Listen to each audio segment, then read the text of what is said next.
इस कहानी की शुरुआत में हम एक छोटे से बच्चे को देखते हैं जिसका नाम बेन होता है। बेन के दादा उसे एक खजाने की कहानी सुना रहे होते हैं। वह बताते हैं कि इस खजाने के बारे में आज तक किसी को पता नहीं चल पाया। अब कहानी कुछ साल आगे जाती है जब बेन बड़ा हो चुका होता है। बेन फैसला करता है कि वह अपने दोस्तों के साथ मिलकर उस खजाने को ढूंढेगा। बेन को अपने दादा की सुनाई हुई कहानी से थोड़ा अंदाजा होता है कि आखिर यह खजाना कहाँ छुपा हो सकता है। बेन के दादा ने उसे एक कागज दिया था जिस पर कोई रहस्यमय नाम लिखा होता है। बेन उसे नाम को देखकर समझ जाता है कि यह किसी जहाज का नाम है। बेन का दोस्त राइली जहाज की लोकेशन निकालने में बेन की मदद करता है। जब वह एक बर्फीले इलाके में पहुंचते हैं उस जहाज को ढूंढने के लिए, तो बेन ये सोचता है कि जरूर जहाज इस बर्फ की चादर के नीचे छुपा हो सकता है। बेन और उसके दोस्त खुदाई शुरू करते हैं। काफी मेहनत के बाद आखिरकार उन्हें वह जहाज मिल ही जाता है जिसमें खजाना छुपा होता है। बेन ये खुशी की खबर अपने दोस्तों को सुनाता है। सबसे पहले बेन अपने दोस्त इयन का धन्यवाद करता है। इयन वह दोस्त था जिसने इस खोज में सारा पैसा लगाया था। लोगों का मानना था कि बेन और उसका परिवार पागल है क्योंकि वह एक ऐसे खजाने की तलाश कर रहे थे जिसका आज तक किसी को पता ही नहीं चला। बेन और उसकी टीम जहाज के अंदर घुसती है। इधर उधर ढूंढने पर उन्हें एक कमरा मिलता है। उस कमरे में उन्हें बहुत पुरानी चीजें और बॉक्सेस मिलते हैं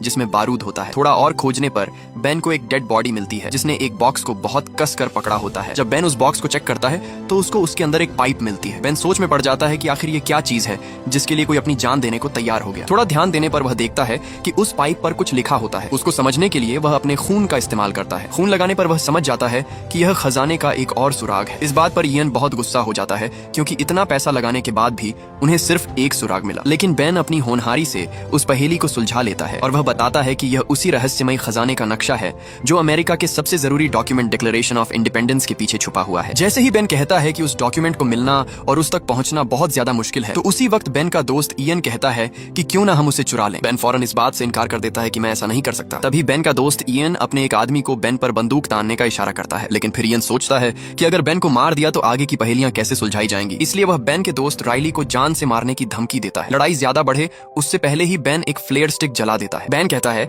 अगर तुम लोगों ने लड़ना बंद नहीं किया तो मैं इसे बारूद के ऊपर फेंक दूंगा। सबको लगा कि बेन मजाक कर रहा है, लेकिन बेन सच में वह फ्लेयर जमीन पर फेंक देता है। फ्लेयर बारूद के ऊपर गिर पड़ता है। इससे पहले ही इयन उसको पकड़ लेता है, लेकिन इयन के हाथ पर भी थोड़ा बारूद लगा होता है जिसकी वजह से उसके हाथ में आग लग जाती है और डर के मारे फ्लेयर उसके हाथ से नीचे गिर जाता है। फ्लेयर के नीचे गिरने की वजह से बारूद को आग लग जाती है। इससे पहले कि जहाज फट पड़ता, इयन और शॉ फौरन जहाज से बाहर भाग जाते हैं और वह बेन और राइली को अंदर ही छोड़ देते हैं। लेकिन अंदर बेन को एक गुप्त दरवाजा मिलता है। उस दरवाजे की वजह से वह दोनों वहां से बच निकलते हैं। पूरा जहाज ब्लास्ट हो जाता है। बाहर इयन ये समझता है कि बेन और राइली मर चुके हैं, लेकिन शहर लौटने के बाद बेन और राइली दोनों FBI के हेडक्वार्टर्स में जाते हैं और वह उन्हें बताते हैं कि कुछ ही दिनों में एक आदमी डिक्लेरेशन ऑफ इंडिपेंडेंस को चुराने वाला है। लेकिन वह लोग इनकी बात को सीरियस नहीं लेते। फिर वह दोनों नेशनल म्यूजियम में जाते हैं जहां वही कीमती डॉक्यूमेंट मौजूद था जो चोरी होने वाला है। वह लोग वहां की डायरेक्टर एबिगेल से मिलते हैं और जब वह उन्हें सारी बात बताते हैं कि इस डॉक्यूमेंट के पीछे एक रहस्यमयी नक्शा छुपा है, तो एबिगेल उनकी बात पर विश्वास नहीं करती। उसे लगता है कि वह झूठ बोल रहे हैं। वह दोनों निराश होकर एबिगेल के ऑफिस से बाहर आते हैं। बाहर आने पर वह उसी डॉक्यूमेंट को ध्यान से देखते हैं। तभी बेन कहता है कि इयन से हमें इसे चुराना होगा ताकि यह उसके हाथ न लग पाए। तभी बेन का दोस्त राइली कहता है कि इसे चुराना नामुमकिन है, यहाँ बहुत ज्यादा सिक्योरिटी है। उसके बाद वह उसे लाइब्रेरी में ले जाता है और डिटेल से समझाता है कि इसे चुराना कितना नामुमकिन है और यह कितनी ज्यादा सिक्योरिटी में है। लेकिन बेन उससे कहता है कि हमें कुछ ऐसा करना होगा। क्या हम इस डॉक्यूमेंट को उसकी जगह से हटाकर प्रिजर्वेशन रूम में शिफ्ट करवा सकते हैं, क्योंकि वहाँ सिक्योरिटी बहुत कम है। राइली को बात कुछ समझ नहीं आती, लेकिन फिर भी वह अपने दोस्त की मदद करने के लिए मान जाता है। फिर दोनों बहुत अच्छे से प्लान बनाते हैं। सबसे पहले उन्हें जिस चीज की जरूरत है वह है एबिगेल के फिंगरप्रिंट्स और दूसरी चीज उन्हें ऑब्जर्वेशन के कोड चुराने होंगे। एबिगेल के फिंगरप्रिंट्स के लिए बेन एबिगेल को एक गिफ्ट भेजता है। गिफ्ट के उस बॉक्स में एक खास केमिकल लगा होता है क्योंकि जब वह कोड डालने के लिए बटन्स का इस्तेमाल करेगी तो उसके ऊपर उसके फिंगरप्रिंट्स रह जाएंगे। शुरुआत में प्लान उसी तरह काम कर रहा था जैसा बेन ने सोचा था। वहीं कहानी की दूसरी तरफ इयन भी अपने आदमियों के साथ तैयारी कर रहा था। उनका प्लान डांस पार्टी वाले दिन म्यूजियम पर अटैक करने का होता है। जब पार्टी वाले दिन वह डॉक्यूमेंट प्रिजर्वेशन रूम में शिफ्ट होता है तो बेन वर्कर्स का भेष बनाकर बिना किसी दिक्कत के बिल्डिंग के अंदर घुस जाता है। अंदर जाते ही वह अपनी ड्रेस चेंज करता है और एबिगेल से मिलता है। पहले तो एबिगेल बेन को देखकर चौंक जाती है, लेकिन बेन यह बोलकर बात को घुमा देता है कि उसने म्यूजियम को बहुत बड़ा डोनेशन दिया है। बेन बातों ही बातों में एबिगेल के हाथ से उसका ग्लास पकड़ लेता है। उस ग्लास पर उसके फिंगरप्रिंट्स लगे होते हैं। दूसरी तरफ इयन अपने आदमियों के साथ म्यूजियम पहुंचता है। वह लोग एक होशियार रास्ते के जरिए बिल्डिंग के अंदर घुसते हैं। कुछ देर बाद बेन प्रिजर्वेशन रूम में जाता है, लेकिन जब राइली कैमरा से सब चीजों पर नजर रखे हुए था तभी इयन का एक आदमी कैमरा के एक्सेस को ब्लॉक कर देता है। वहीं बेन डॉक्यूमेंट को लिफ्ट के जरिए नीचे लेकर जा रहा होता है। तभी वहां इयन और उसके लोग उसे देखकर हैरान हो जाते हैं क्योंकि वह लोग ये समझ रहे थे कि बेन का पता तो कट चुका है। तभी इयन का एक आदमी बेन पर गोलियां चला देता है, लेकिन बेन उस डॉक्यूमेंट को आगे कर देता है। डॉक्यूमेंट पर बुलेट प्रूफ ग्लास लगे होने की वजह से बेन की जान बच जाती है और वह लिफ्ट के अंदर चला जाता है। लिफ्ट में घुसने के बाद बेन डॉक्यूमेंट को उसके कवर से बाहर निकालता है। लिफ्ट से बाहर निकलने पर बेन एबिगेल से बचकर वहां से निकलता है। एबिगेल ने यह कंफर्म कर लिया था कि बेन का नाम गेस्ट लिस्ट में है ही नहीं और वह झूठ बोल रहा था। वहीं बेन उनसे बचते हुए एक स्टोर में छुप जाता है। लेकिन जब बेन वहां से निकलने लगता है तो कैशियर की नजर बेन के उस डॉक्यूमेंट पर पड़ती है। उसे लगता है कि वह स्टोर में से कोई चीज बिना पैसे दिए उठाकर जा रहा है। कैशियर बेन को सिक्योरिटी गार्ड की धमकी देती है और पेमेंट करने को कहती है। बेन कार्ड से पेमेंट कर देता है क्योंकि उस वक्त उसके पास ज्यादा कैश नहीं होता। बाहर जाते समय एबिगेल उसे देख लेती है और उसका पीछा करती है। जैसे ही बेन वह डॉक्यूमेंट राइली की वैन के पिछले हिस्से में डालने लगता है तभी वहां एबिगेल आ जाती है और वह उससे कहती है कि तुम ये क्या कर रहे हो। वह उसके हाथ में वह डॉक्यूमेंट देखकर समझ जाती है कि इसने उसे डॉक्यूमेंट को चुरा लिया है। एबिगेल फौरन सिक्योरिटी गार्ड्स को बुलाने लगती है। डर के मारे बेन उसे वह डॉक्यूमेंट वापस कर देता है। लेकिन डॉक्यूमेंट वापस करने पर भी जब वह पुलिस को बुलाने लगती है तभी इयन उसे देख लेता है और उसके पीछे जाता है। बेन एबिगेल को बचाने की पूरी कोशिश करता है लेकिन वह नाकाम हो जाता है और वह लोग उसे पकड़ कर ले जाते हैं। वहीं दूसरी तरफ म्यूजियम में गार्ड्स को पता चल जाता है कि डॉक्यूमेंट चोरी हो गया है। तुरंत म्यूजियम में हल्ला मच जाता है और FBI एजेंट्स वहां पहुंच जाते हैं। वहीं इयन एबिगेल से डॉक्यूमेंट मांगता है लेकिन वह उसे मना कर देती है। अचानक उनके सामने एक ट्रक आ जाता है और ड्राइवर डर के मारे ब्रेक मार देता है। ब्रेक मारने की वजह से पीछे सभी लोग वैन में गिर जाते हैं। एबिगेल भागने की कोशिश करती है लेकिन बदकिस्मती से वह वैन के दरवाजे के साथ लटक जाती है। वहीं राइली और बेन उनके पीछे आ रहे होते हैं। एबिगेल की जान बचाने के लिए बेन कोशिश करता है लेकिन इयन उससे वह डॉक्यूमेंट छीन लेता है। बेन अपनी पूरी कोशिश से एबिगेल को वैन में खींचकर उसकी जान बचा लेता है। इयन वहां से फरार हो जाता है लेकिन जब इयन डॉक्यूमेंट को चेक करता है तो उसे पता चलता है कि बेन उसे चकमा देकर भाग गया है। रियल डॉक्यूमेंट तो बेन के पास है। एबिगेल बेन पर चिल्लाने लगती है कि उसने वह डॉक्यूमेंट चुराया और अब वह इयन के गलत हाथों में चला गया है। लेकिन तभी बेन वहां से असली डॉक्यूमेंट निकालता है और बताता है कि उसने एक नकली डॉक्यूमेंट भी खरीदा था ताकि जरूरत पड़ने पर वह होशियारी दिखा सके। बेन एबिगेल को बताता है कि मैंने डॉक्यूमेंट को सिर्फ इस वजह से चुराया था ताकि इयन उसे न चुरा सके क्योंकि वह भी खजाने की तलाश में है। तभी बेन और राइली डॉक्यूमेंट के पीछे कोई केमिकल लगाने की बात करते हैं ताकि वह क्लू ढूंढ सके। लेकिन एबिगेल उनकी बात सुनकर गुस्से में आ जाती है। वह कहती है कि ऐसे डॉक्यूमेंट खराब हो जाएगा। लेकिन राइली कहता है टेंशन न लो, हम ऐसा कुछ नहीं करने वाले। लेकिन उन्हें जिस सामान की जरूरत थी वह बेन के घर में था और FBI एजेंट्स की वजह से बेन अपने घर जा नहीं सकता था। जब बेन के पास कैश नहीं था और उसने कार्ड का इस्तेमाल किया था तो उसकी मदद से FBI एजेंट्स उसकी लोकेशन बहुत आसानी से ट्रेस कर रहे थे। इसलिए बेन रोड के साइड पर रुककर सोचता है कि खजाना ढूंढने के लिए कुछ जरूरी चीजें चाहिए जो घर पर हैं। उनमें से फ्रैंकलिन नाम के एक इंसान के लिखे हुए कुछ लेटर्स थे जो खजाना ढूंढने में बहुत काम आएंगे। अचानक बेन को याद आता है कि उसके पिता के पास भी उन लेटर्स की एक कॉपी पड़ी हुई थी। तभी बेन अपने पिता के घर जाने का सोचता है। तभी एबिगेल वह डॉक्यूमेंट लेकर वहां से भागने लगती है लेकिन बेन उसे रोक लेता है। काफी देर समझाने के बाद वह मान जाती है और वह भी देखना चाहती है कि आखिर यह क्या खजाना है जिसके पीछे यह लोग पागल हो रहे हैं। दूसरी तरफ FBI एजेंट्स बेन के घर पर रेड मारते हैं। उन्हें वहां पर बहुत सी चीजें मिलती हैं। उन्हें वहां वह लेटर्स भी मिलते हैं जिनके बारे में बेन बात कर रहा था। वह लोग बेन का पता लगाने की बात करते हैं। जब बेन अपने पिता के घर पहुंचता है तो वह दरवाजे पर खड़े होकर उससे कहते हैं कि मेरा सिर्फ एक ही सपना है कि तुम मुझसे मिलने आओ मगर यह खजाने की बात न करो। तब बेन कहता है कि मैं आपसे मिलने ही तो आया हूँ, बाद में बातें करेंगे, साथ में टाइम स्पेंड करेंगे। बस एक बार उन लेटर्स के बारे में बता दो जो आपके पास पड़े थे, वह मुझे दे दो, फिर आराम से टाइम स्पेंड करेंगे। ये सुनकर उसका पिता आग बबूला हो जाता है। वह अपने बेटे से कहता है कि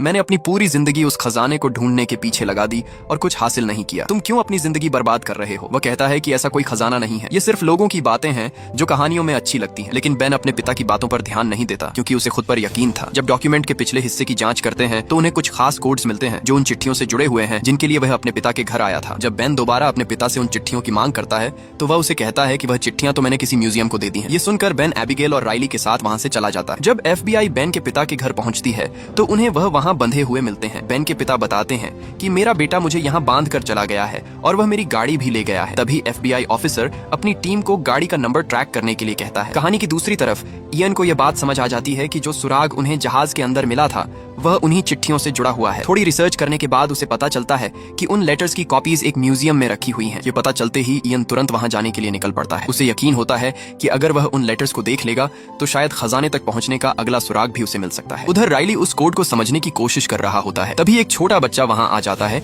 और क्यूरियोसिटी में उस पेपर को देखने लगता है जिस पर कोड्स लिखे हुए थे। हैरानी की बात यह होती है कि वह बच्चा चुटकियों में सारे कोड्स कॉपी पर लिख देता है। राइली भी उसकी स्पीड देखकर हैरान हो जाता है कि वह इतना छोटा बच्चा इतनी जल्दी कोड कैसे समझ रहा है। जब बच्चा आखिरी वर्ड का पता लगाने जा रहा होता है तभी अचानक वह इयन से टकरा जाता है। इयन तुरंत समझ जाता है कि इस बच्चे ने पेपर पर कुछ सॉल्व किया है और उसे कुछ महत्वपूर्ण जानकारी पता है। इयन उस बच्चे का पीछा करता है ताकि वह जान सके कि उसने क्या लिखा है। लेकिन जब तक वह बच्चा वहां पहुंचता है राइली वहां से जा चुका होता है क्योंकि राइली ने खुद ही आखिरी कोड वर्ड का पता लगा लिया था। राइली वह कोड्स लेकर बेन और एबिगेल के पास पहुंचता है। अब वह तीनों मिलकर उस कोड को समझने की कोशिश करते हैं ताकि अगला सुराग मिल सके और खजाने की खोज आगे बढ़ सके। कुछ देर सोचने के बाद उन्हें यह समझ आता है कि यह कोड इंडिपेंडेंस वाली घड़ी की तरफ इशारा कर रहा है। यह समझते ही तीनों तुरंत वहां जाने का फैसला करते हैं। तीनों जल्दी से इंडिपेंडेंस हॉल की तरफ निकल पड़ते हैं ताकि उनसे पहले इयन वहां न पहुंच जाए और वह लोग अगला सुराग हासिल कर सकें। दूसरी तरफ इयन उस बच्चे को पैसे देकर उससे पूछ लेता है कि उसने राइली को कौन से कोड्स बताए थे। बच्चा उसे वही कोड्स बता देता है जो उसने पेपर पर लिखे थे। कोड्स मिलते ही इयन भी इंडिपेंडेंस हॉल की तरफ निकल पड़ता है। उसे पूरा यकीन होता है कि बेन भी जरूर उसी जगह जाएगा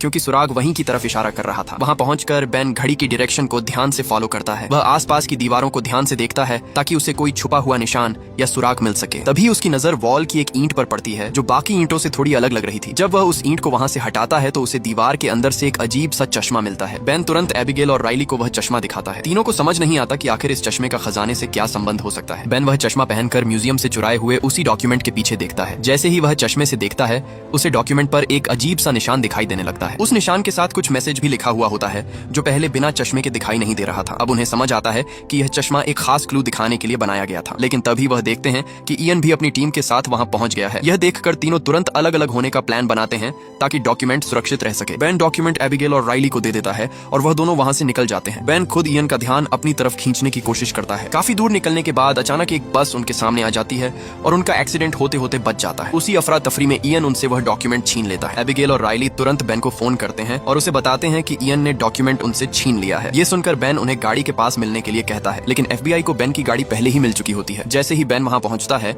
एफबीआई टीम उसे पकड़कर अरेस्ट कर लेती है। कुछ ही देर बाद एबिगेल और राइली भी वहां पहुंचते हैं, लेकिन जैसे ही वह एफबीआई एजेंट्स को देखते हैं वह डर के मारे वहां से भाग जाते हैं ताकि पकड़े न जाएं। एफबीआई की कस्टडी में बेन एफबीआई ऑफिसर को सारी कहानी बताता है, किस तरह वह सब पहेलियों को सुलझा सकते हैं और किस तरह इयन ने वह डॉक्यूमेंट उनसे छीन लिया है। एफबीआई ऑफिसर को बेन के पास से वह अजीब चश्मा भी मिल जाता है। तभी बेन को इयन का कॉल आता है। एफबीआई ऑफिसर उसे स्पीकर पर बात करने के लिए कहता है। इयन बेन को धमकाता है और उससे वह चश्मा किसी पब्लिक प्लेस में लाने के लिए कहता है। वह यह भी धमकी देता है कि अगर उसने एफबीआई एजेंट्स को कोई भी बात बताई तो वह उसके दोस्तों को जान से मार देगा। अब एफबीआई इयन जैसे अपराधी को हर हाल में पकड़ना चाहती थी। एफबीआई ऑफिसर बेन से उससे मिलने के लिए कहते हैं और उन्होंने हर तरफ अपने आदमी तैनात कर दिए। लेकिन जब बेन वहां पहुंचता है तो पता चलता है कि यह सब इयन की चाल थी। तभी इयन के लोग बेन को एफबीआई ऑफिसर से छुड़ा कर ले जाते हैं। रास्ते में एबिगेल ने बेन को कॉल किया और उसे बताया कि उसने इयन के साथ डील की थी, लेकिन इसके लिए बेन को उसे खजाने तक ले जाना होगा। जब दोनों मिलते हैं तो बेन उसे वह डॉक्यूमेंट और वही पाइप वापस करता है जो जहाज में मिली थी। फिर इयन बेन से पिछला क्लू मांगता है, लेकिन बेन कहता है कि मेरे पास कुछ नहीं है। तभी इयन बेन को दिखाता है कि उसने उसके पिता को किडनैप किया हुआ है। इस धमकी की वजह से बेन को उसे बताना पड़ता है कि चश्मे की मदद से जो निशान उसने देखा था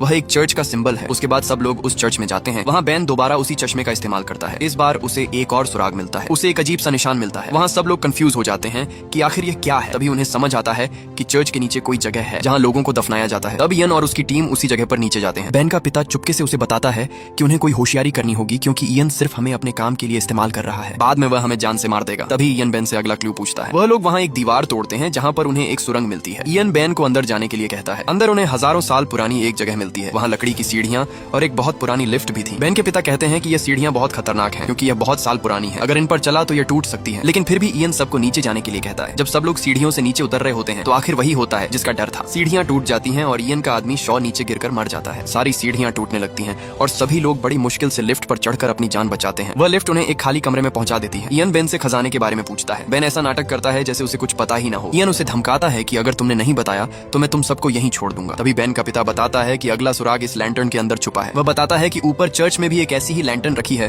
तो हो सकता है कि खजाना वहीं हो। लेकिन इयन उनकी बात पर विश्वास नहीं करता और उन्हें वहीं छोड़ देता है। वह कहता है कि जब मुझे खजाना मिल जाएगा तो मैं तुम्हें वापस ले आऊंगा। तब राइली परेशान होकर सबसे कहता है कि हम यहीं मर जाएंगे। तब बेन और उसका पिता एबिगेल और राइली को बताते हैं कि उन्होंने इयन को चकमा दिया था। लैंटर्न वाली बात सिर्फ झूठ थी क्योंकि उन्हें पहले ही एक और सुराग मिल चुका था जो उन्हें एक गुप्त कमरे तक ले जाता है। जब वह लोग उस कमरे में जाते हैं तो ऐसा लगता है कि यहाँ पहले भी कोई आ चुका है। बेन काफी उदास हो जाता है। तभी वह अपने पिता से कहता है कि शायद आप हमेशा सच कहते थे, शायद ऐसा कोई खजाना है ही नहीं। उसका पिता उसे उदास न होने के लिए कहता है कि हो सकता है कोई हमसे पहले यहाँ आ चुका हो। लेकिन बेन अभी हार नहीं मानना चाहता था। तभी बेन की नजर कुछ खास तालों पर पड़ती है। उनमें से एक लॉक खोखला था और उसकी शेप बिल्कुल उस पाइप जैसी थी जो उसे जहाज में मिली थी। तब बेन उसे निकालता है और उस लॉक के अंदर फिट करता है। अचानक लॉक घूमता है, दरवाजा खुल जाता है और उस कमरे में वही खजाना होता है जिसके लिए उसने सालों मेहनत की थी। उस कमरे में पुरानी किताबें, गोल्ड ज्वेलरी, एंटीक आइटम्स और बहुत सी कीमती चीजें होती हैं। बेन और उसके पिता जो चीज सालों से ढूंढ रहे थे आखिरकार वह उन्हें मिल जाती है। सब लोगों के चेहरों पर एक अजीब सी खुशी होती है। तभी उन्हें बाहर जाने के लिए सीढ़ियां भी मिल जाती हैं। बेन बाहर निकलता है और उसे वहां एक आदमी नजर आता है। बेन उसे फोन मांगता है और एफबीआई ऑफिसर को कॉल करता है और वह एफबीआई ऑफिसर से मिलता है और उसे खजाने की सारी सच्चाई बताता है। बेन कहता है कि उसे कुछ नहीं चाहिए, लेकिन उसने कुछ बातें एफबीआई ऑफिसर से मनवाई। पहले यह कहता है कि एबिगेल पर किसी भी किस्म का एक्शन न लिया जाए। दूसरा, खजाने को ढूंढने का पूरा क्रेडिट उसे और उसके परिवार को मिले। राइली को भी खजाने में से थोड़ा हिसाब दिया जाए। और सबसे जरूरी बात, बेन जेल न जाए। FBI ऑफिसर उसकी सब बातें मान लेता है और बाद में इयन भी पकड़ा जाता है। कुछ ही दिनों में खजाना दुनिया भर के म्यूजियम में भेज दिया जाता है। एक दिन सब लोग जब आपस में जमा होते हैं और बहुत खुश होते हैं, तभी राइली बेन से कहता है, तुमने सरकार को खजाना क्यों नहीं दिया? बेन मुस्कुराता है और कहता है, कम से कम कुछ तो लेते। बेन कुछ नहीं कहता। राइली एक लग्जरी कार में बैठा होता है, जिससे पता चलता है कि राइली को खजाने में से कुछ हिस्सा मिल चुका है। जब वह चला जाता है तो हमें पता चलता है कि बेन और एबिगेल ने शादी कर ली है। कहानी के आखिर में वह दोनों नए घर के अंदर चले जाते हैं। उम्मीद है आपको ये वीडियो जरूर पसंद आई होगी और इस वीडियो को लाइक और चैनल को सब्सक्राइब जरूर करें। मिलते हैं किसी नेक्स्ट वीडियो में। Thanks for watching.